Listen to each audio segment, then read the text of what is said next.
What is going on, everybody? Depraved Slasher here. We are back with another music reaction. I'm Depraved. I'm Hellcat. And together we are HellaDepraved.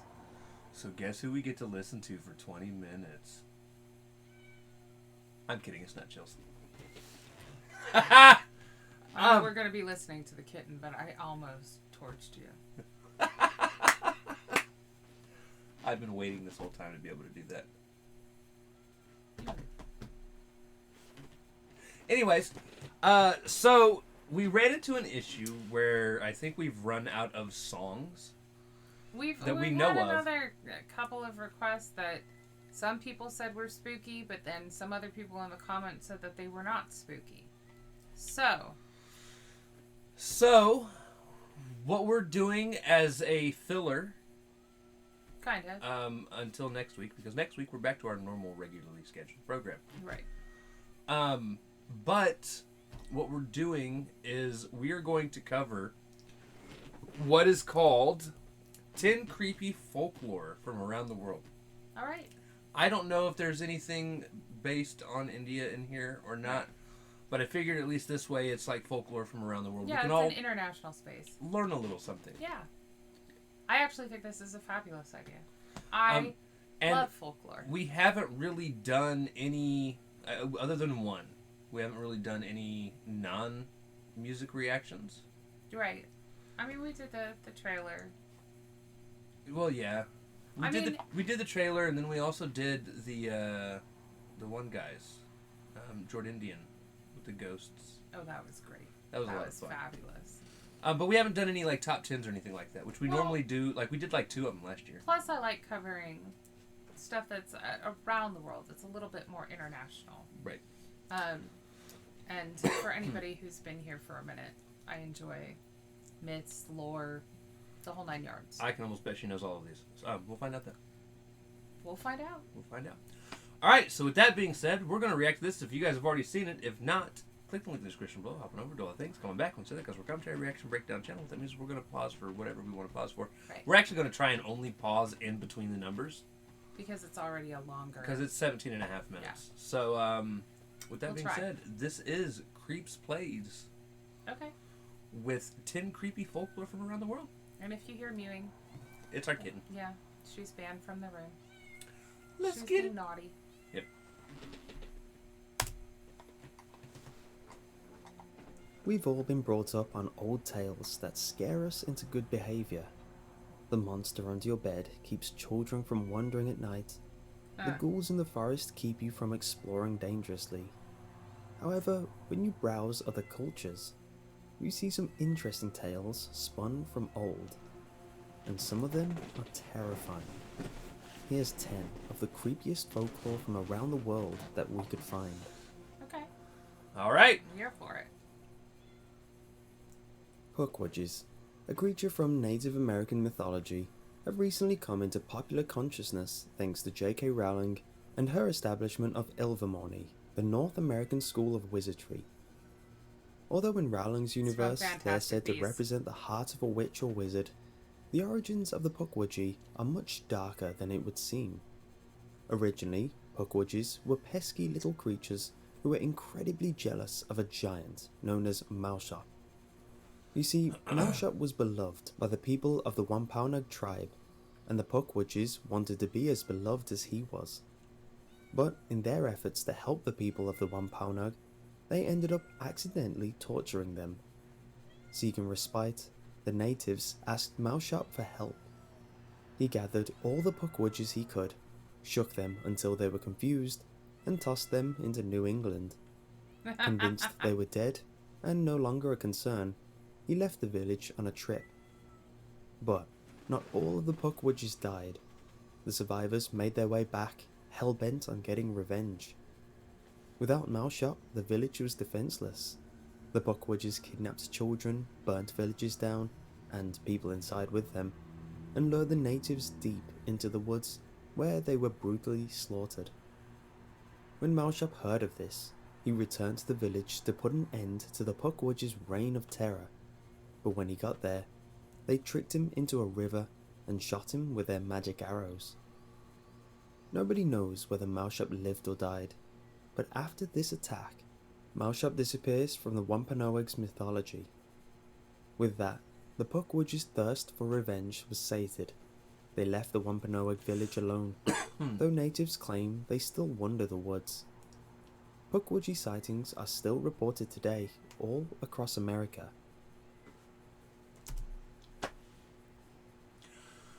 I've always heard that they were equated more with mischief and avarice. So I mean, the whole jealousy thing makes sense to me. The whole trying to be What revered, if they were just little people? trying to be revered, and then ending up screwing everything up makes sense. Right. Also, that sort of picture where they had almost porcupine-ish quills. That's the way that they've always been, at least described that I remember.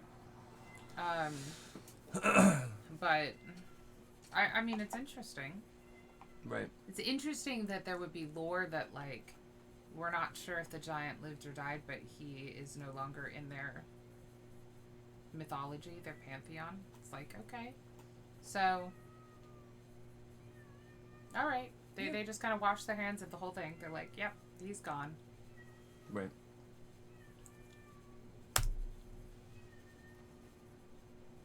An eerie light flashes across a solemn swamp in Argentina, and a sudden panic fills the air. The light, The bad light. called La Luz Mala, is still feared by the locals of Argentina. Similar to the Will of the Wisp, La Las Mala are said to be the souls of the dead who haven't been permitted to pass on to the next world.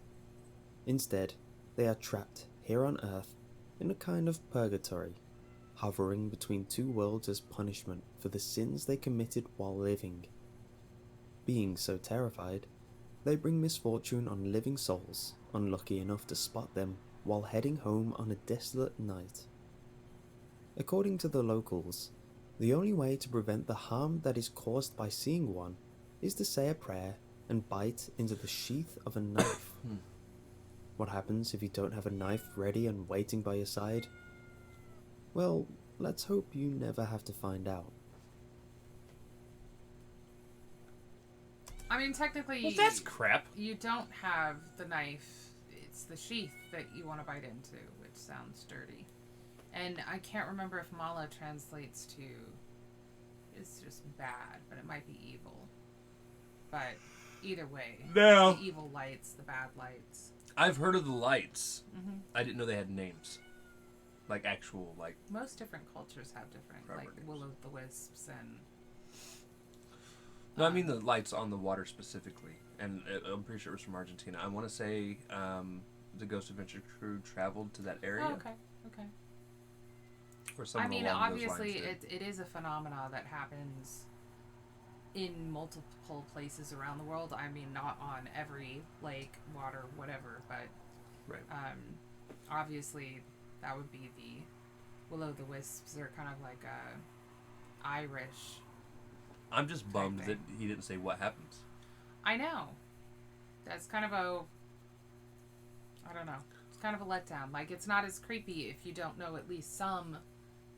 Okay, so most of these stories were told either to explain phenomena or as morals to instill in your children, like he was talking about at the beginning with the, monsters under the bed, so on and so forth, to maintain control in terms of what kids do and do not do.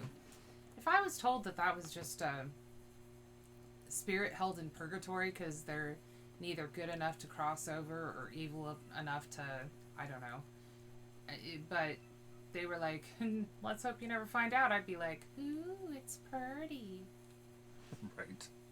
I mean, that's not enough incentive, Right.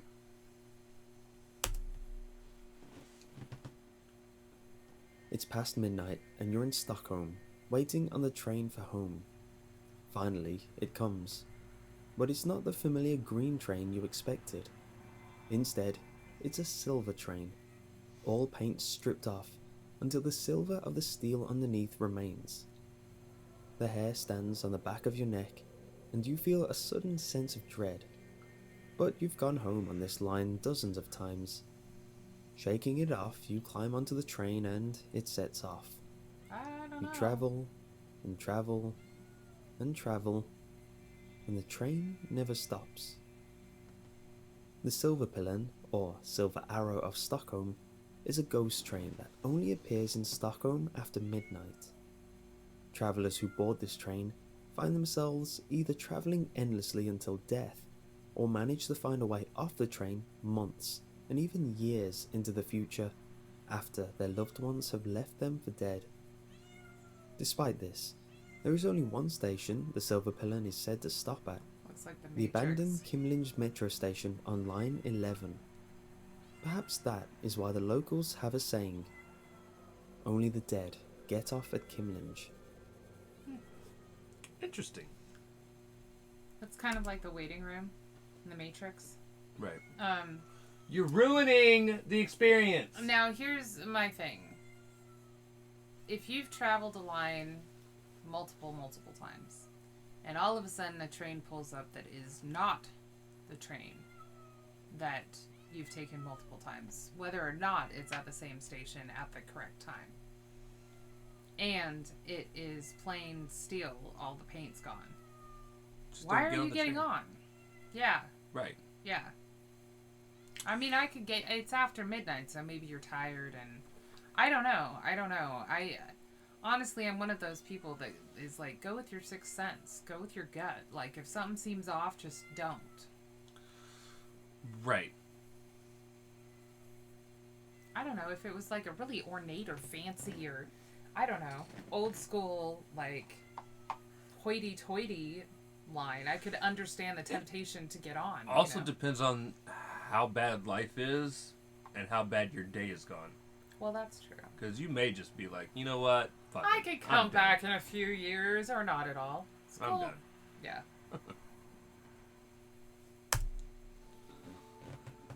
Dozens of creepy tales surround the Waimea Valley Falls in Hawaii.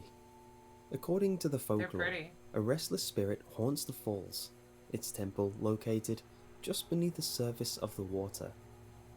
Every so often, the spirit gets restless and desires a sacrifice, which it claims from those unfortunate enough to be swimming in the lagoon at the time. In fact, there have been multiple deaths at the falls over the years, So why are despite you the fact swimming that there? they've only been documented since 1950.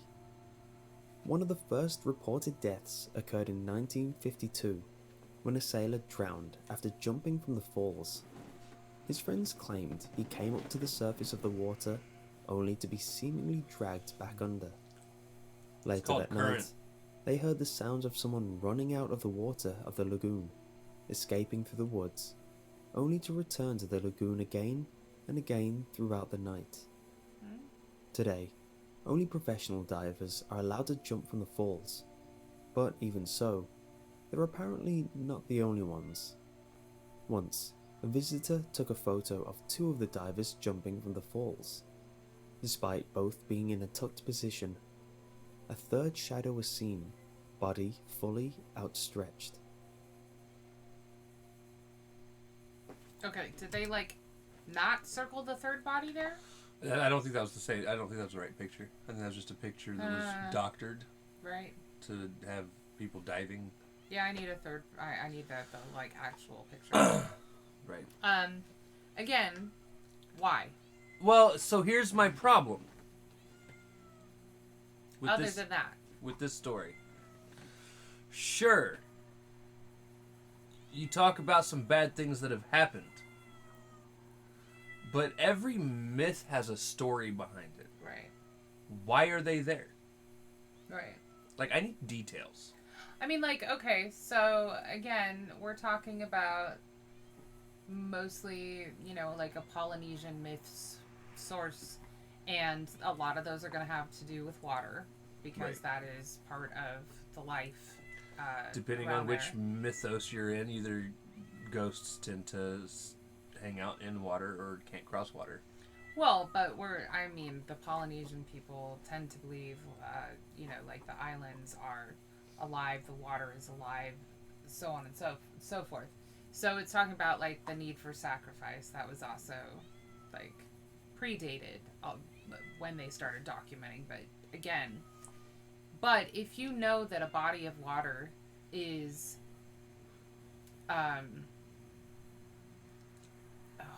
what is the word I'm looking for?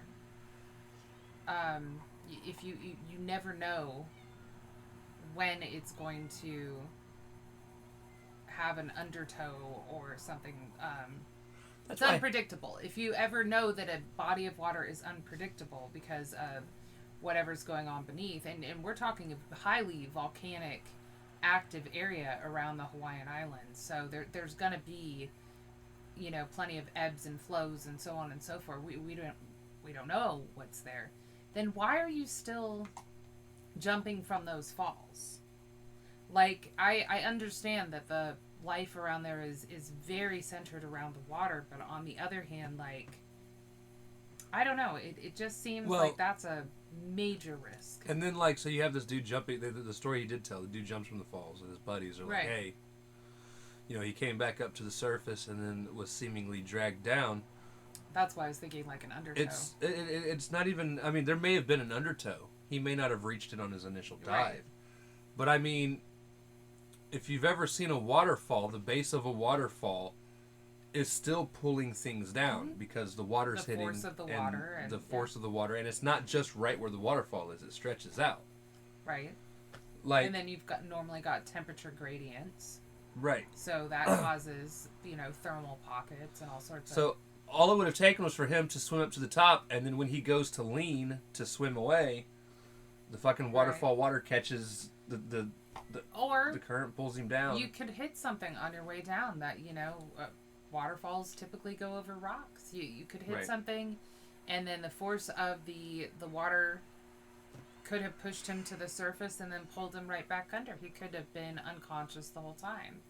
I mean, again, so my thing is, I get that sometimes you have to go venture into bodies of water that have, you know, reports of unpredictable, you know, like sailors that used to have to cross the oceans and everything. Like, I get that there might be necessity for it, but it seems like in this case, they're talking about, like, professional divers and everything. Like, people that want to just dive off the waterfall versus people that need to go into the lagoon for something. So, again, if it is such a source of problems in terms of loss of human life, why are we swimming in it? Right. It's pretty, don't get me wrong. One of the most popular legends from the Dominican Republic, the Legend of La Sequoia, can be found in another form in other cultures as well. La Sequoia is a demon similar to a succubus, an extreme... Why are your feet backwards? Well, and why was it titled something different from Hawaii? Nightwalkers might be what it translates to. Okay. He's probably about to go into that. Sorry, this is one of the rare occasions we're going to pause during the thing. I noticed that her fucking feet were pointing towards her butthole, and... That's not how they normally go. La Sequoia is a demon similar to a succubus, an extremely beautiful female creature that seduces men to their deaths, devouring their bodies or sucking out their souls. La Sequoia differ from succubi in a big way, however. Rather than appearing at night, they appear as normal, beautiful women whose only hint to their diabolical natures are their backwards facing feet. The most common refrain of Sequoia tales describes the demon living deep within caves, luring lost and lonely men to her side. Wouldn't The feet men, be a dead thrilled giveaway? to find someone willing to listen and care for them, are slowly drawn in by her beauty and hypnotic stare. Ignoring their better judgment, they willingly give their hearts to the Sequoia and the hint of a happy future she represents. They follow the Sequoia into her abode, where she either kills and eats them or traps them in the cave with her forever.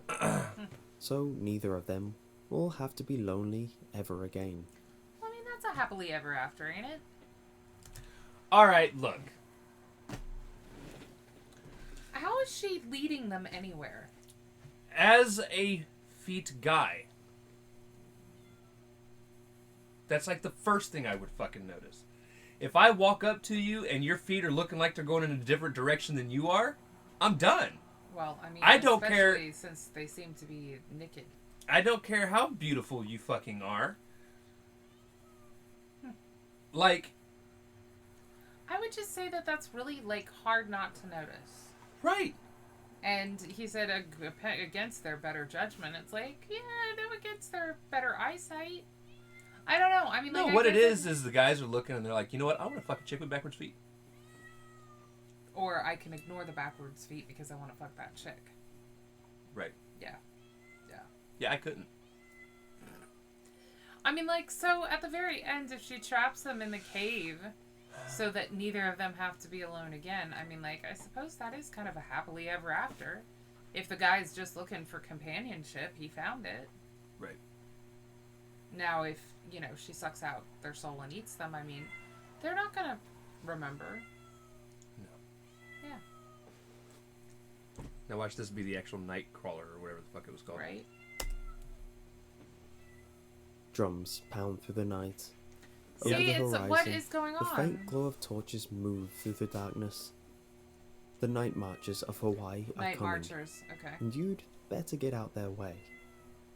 Night marchers are ghosts of ancient warriors that roam Hawaii at night on a set Okay. path, passing through whatever buildings have been placed in their way since they began their patrols. If you see them, do not interrupt them, as you're almost guaranteed to be killed, No. especially if you're a foreigner. No. Instead- No. Because that's not how this works. Alright? I'm just saying, if the motherfuckers as a group are walking through a building, you're not going to interrupt them. They're just going to walk right fucking through you. Well, I mean, but don't go out of your way to be like, yo, dudes. I'm just saying, like, they're obviously busy. I feel like if one sees a large group of people marching through, you know that they have business to attend to. And you're not gonna, I don't know, play court jester and dance with bells on in front of them. Right. Especially if they're these are warriors. I'm a guessing. warrior. Yeah, I'm guessing they're carrying like their spears, their, you know, their shields. They've got their headdresses on, whatever. Like, it's pretty clear. Probably not the people that you want to, you know, screw with. Especially since they're probably kind of see-through. Right. Yeah. Locals advise you to lay flat on the ground or to play dead. I feel like that's an excuse to In rob some someone. cases, Hawaiian natives are advised to cover their foreign friends in dung to make them as disguised as possible in hopes they'll be spared. This sounds like just a No for- matter prank. what you do, That is a no prank matter how part. curious you get, do not look at the night I wouldn't. marchers. I wouldn't say the rest If of you it do, is. and you make eye contact with them, they will be the last thing you see. We'll see. I would say that the rest of that is totally Recording? Okay. Oh, regular Hi, myth. baby. My name is Neil Patrick. one day I want you to watch that. I would say that the rest of it is regular myth, but covering your foreign friends in dung, I'd say that's their ability to get liberties against, you know, foreign invasion, which, by the way, props to you. Right. I highly, you know, I like your mentality. That's funny. A fearsome witch The with Baba I Yaga. love teeth. Baba Yaga. Originating Yes. from Russia, Baba Ah. Yaga is an extremely powerful creature with a power to control elements and an all-seeing, all-knowing eye. Also known as Baba Yaga Bony Legs, she takes the appearance of an old woman who is literally skin and bones, as though dying of starvation. Of course, a creature as powerful as Baba Yaga isn't dying of hunger. She eats the people stupid enough to come to her hut and answer her questions I love her. incorrectly. Did you come of your own free will, or did someone send you? What is perhaps most frightening about Baba Yaga is that she is not always evil. She appears throughout many old Russian tales, and as often offers deep wisdom to our protagonists as she eats children alive. Yep. But be warned, her gifts of wisdom might not be what you expect. Baba Yaga knows all that has passed, is passing, and will Here's pass, her chicken hut. and will always give a truthful answer. Ask your question only if you want to know the brutal, honest truth. So the next time the wind goes wild and trees creak and groan, see if you can hear the cries of spirits and ghosts echoing in the night. If you can, get ready.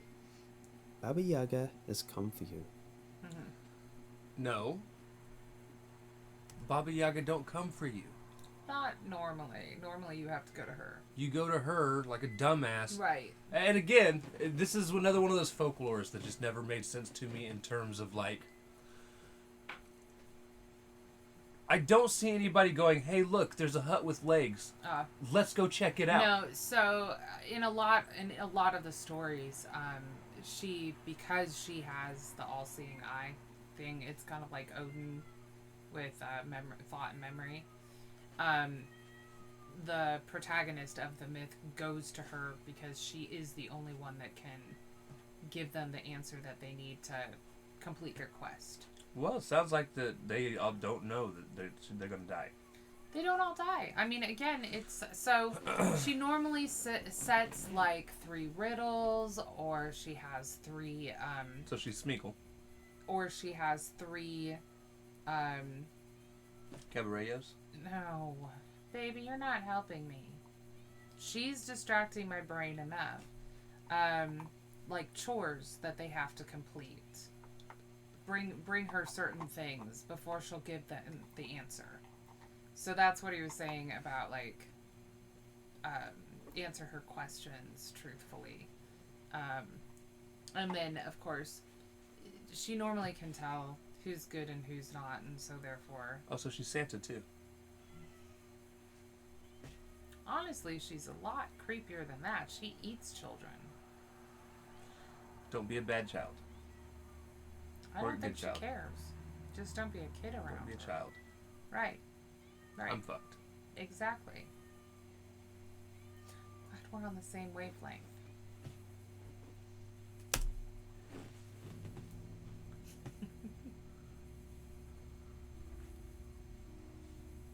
Sometimes those you can most trust are those you should most fear. In this Inuit tale, Sedna is a young woman living with her single father. As she is very beautiful, she is desired by every man in the village, but is satisfied by none of them, instead choosing to remain single. Eventually a fulmar, a bird in the guise of a man, seduces her, promising everything her heart desires in return for her hand in marriage. A year passes by, and Sedna is deeply unhappy. When her father comes to visit, Sedna tells him how she lives on fish brought by birds in a tattered tent made of walrus hide. Her father, enraged at his daughter's harsh treatment, kills the fulmar and begins to sail home with Sedna. The fulmars vow revenge and make hot pursuit. They catch up to the pair sailing home and create a deadly storm, intent on getting Sedna back or killing them both trying. So far it sounds like the standard fairy tale fare, right? But this is where it gets interesting. Horrified, Sedna's father betrays her and throws her overboard. Sedna, however, catches on the hull of the ship and tries to pull herself back on. As she is clinging to the edge, her father approaches her, eyes filled with regret. He reaches for her hand, and Sedna's heart floods with relief. He's changed his mind and he wants to take her back. Of course not, But yeah. no, he lifts her hands, grabs a sharp knife, and slices off her fingers. Sedna drowns in the depths of the ocean, the bleeding chunks of her fingers becoming the whales, seals, and walruses. The next time you see a seal at your local aquarium, take some time to remember the betrayal that birthed them. Okay. That's just depressing. It's not terrifying. There's a Sedna something. She doesn't haunt people. I mean, actually, I would have haunted the fuck out of her daddy.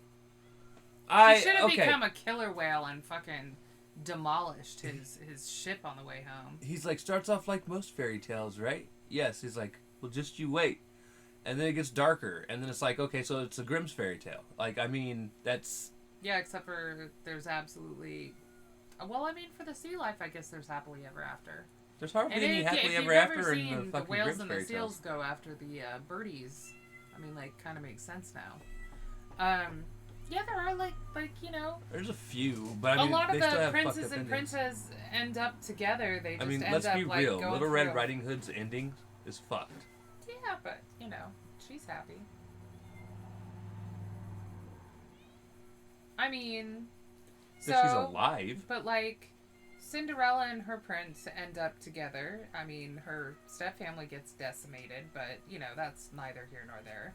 Snow White and her, you know... Sleeping Beauty ends up with kids she didn't even want.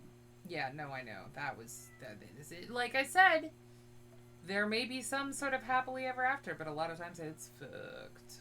Right. Yeah. Der Erlkönig, or the Elf King, is a German tale that has been passed down through the ages.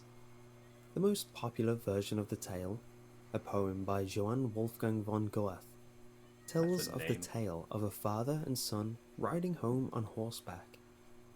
As the story goes, the child begins to see things in the fog of the forest. He's on drugs. He tells his father that the Elf King is He's riding at their tired. side. The father tells him it's just the fog. After a few minutes of silence, the son tells the father that the Elf King brought his daughters with him. Stay off the acid. Chuckling, the father tells his son they're simply the shadows of the willow trees. But after a few more minutes of silence, the son tells his father that the Elf King is breathing in his ear. But the father tells him it's just the wind. A few more minutes of silence, and then the child screams. My father, he seizes me fast! The Elf King has grabbed the son by the throat. The father, terrified, rides faster into the night to try save his son, but his son is dead by the time he arrives. It's left up to the reader to decide whether the Elf King was real or a terrifying hallucination brought on by the last minutes of a boy's life. Kind of like a fever dream or something. Like maybe the dad was trying to get him to the doctor or some shit. Is that what they're assuming? Oh, there's Maybe another he one. ate poisoned mushrooms in the forest. That's what I Sounds would like think. some like serious hallucinations there. Which maybe it was like mushrooms in the forest, and he also has a mushroom allergy. So like Yeah, that just makes me puke. So like he's and seeing vibe out. things, and then it causes him to swell up in the throat, which would Oh, so explain he has like anaphylactic right. reaction to it. It's possible. Although, like, it does sound kind of like a fever dream. Like he could have a severe fever for some reason. Right. I don't know. Have read that poem. You know, and again, it's sort of an ambiguous sort of ending, Right. which I don't appreciate, by the way. I mean, like, I don't mean that.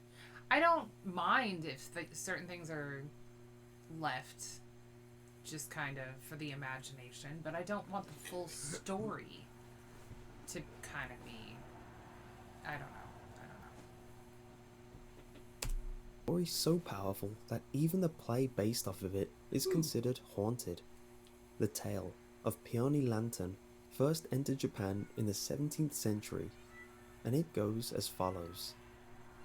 It is the night of a Japanese festival called Oban, honoring spirits of ancestors.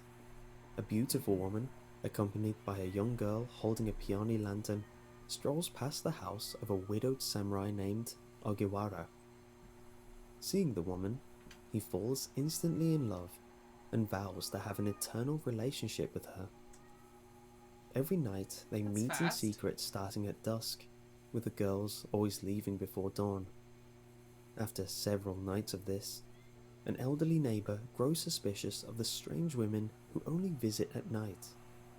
When the beautiful woman and the girl with the peony lantern come back, The elderly neighbor peeks through a hole in the wood and finds Agiwara in bed with a rotting corpse and a skeleton with a peony lantern standing watch at the door. The neighbor warns Agiwara when the women leave, who is horrified to discover he's been in love with a skeleton.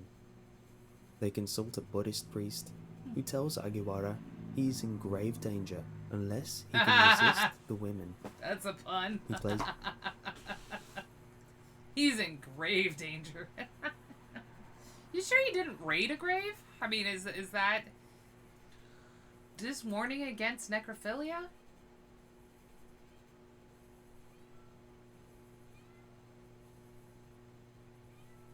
And what was the neighbor doing? Like, is there some sort of, like, peephole? Because he sees the dude in bed. Like, that's Maybe- just kind of creepy, yo. Maybe I'm just culturally dumb. That's Right. a hard word to say. But why would a Japanese folklore lead to Buddhist priests? Because it wasn't until the 17th century. And that was, Buddhism was... Oh.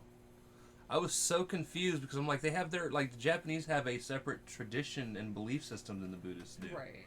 But it might have been because, I mean, it was taking hold, but also because that is unexplainable. I guess there are some people that, like, don't believe in God and go to priests and crazy shit happens. Right. I don't know. he's in grave danger unless he can resist the women. He places a protective charm on Agiwara's house and leaves. That night, the women return, but the charm prevents her from entering Agiwara's house. Instead, she calls him from outside, pleading with him to return to her and reminding him of his vow of eternal love. Till death do Agiwara us tolerates part. her sobs and cries until just before dawn, when his resolve breaks. Unable to resist, Agiwara goes You're to a her bitch. and follows her to her house, a grave inside a temple. Of course. The priest finds him the next morning, dead in a skeleton's arms. Yep. Till death do they part. Superstition holds that the actors who play the ghost roles in the play adaptation of The Peony Lantern will inevitably come to harm. This superstition has been held to be true ever since a performance in 1919, when the two actresses playing the ghost woman and her maid got sick and died within a week of each other. If you're ever given the opportunity to Might have play a been role in this show, contagious. you might want to give it a second thought. Maybe not. I hope you... I mean, it could have just been something contagious, yo. Right. There are a lot of stories about the dead coming back disguised as the living to seduce people for whatever means. This one didn't seem like it was necessarily a malicious intent, though. No. Like, it seemed like if he had kept allowing her into the house that he lived in, He'd have been fine. yeah, but he had to follow her to the grave and then he died. So, but you gotta wonder about these, like, what the origin story was. Like, this could have been a completely made up, written story, but then you've got tales of, like, I don't know, Ed Gein or whatever, and it's necrophilia, right? So then you've got to wonder if the neighbor thought that a neighbor was doing something wacky, spied on him, and this is the story dude came up with to save his ass, and because myths were much more commonly believed back then, who knows? He used superstition to cover his butt. That's certainly how a lot of people died of witchcraft accusations. People used, oh, but she's a witch, which is why I was cheating on my wife with her, type mentality in order to get away with stuff in the past. So, I don't know. I do like it, though. I like all of myths. I kind of feel like these were more. I mean, it was more accurate where it said folklore. You know, Right. tiny stories that don't really necessarily have. These aren't the myths that I'm used to. The ones that have the big all-around story, like he was saying at the beginning, like the boogeyman under the bed, or reasons not to venture into the wood at night. You know, these weren't the big myths. These are some of the smaller ones from around the world. Which is probably what he's going for. I know, but Because I think it was kind of more of like trying to teach people about things they may not know about. Because I think the biggest myth mentioned here is the Baba Yaga. right. Well, she's very large. Again, she's used in a lot of different stories, not just. Right. But again, okay, so Baba Yaga, I would definitely say counts as a creepy story from around the world because she is actually written as terrifying, as much as she's also written as wise, and therefore that is sort of a double-edged sword. Like a lot of the protagonists end up needing her but she's terrifying. On the flip side, the rest of them I didn't necessarily find creepy. No. One. The backwards foot chick. Okay, but you found her creepy for a completely different reason than she was listed as creepy for. Right. Yeah. Right. If she can kick her own ass. I'm just wondering what she does when she kneels. Anyway, Her feet are going straight up. exactly. She could ride her. Never mind.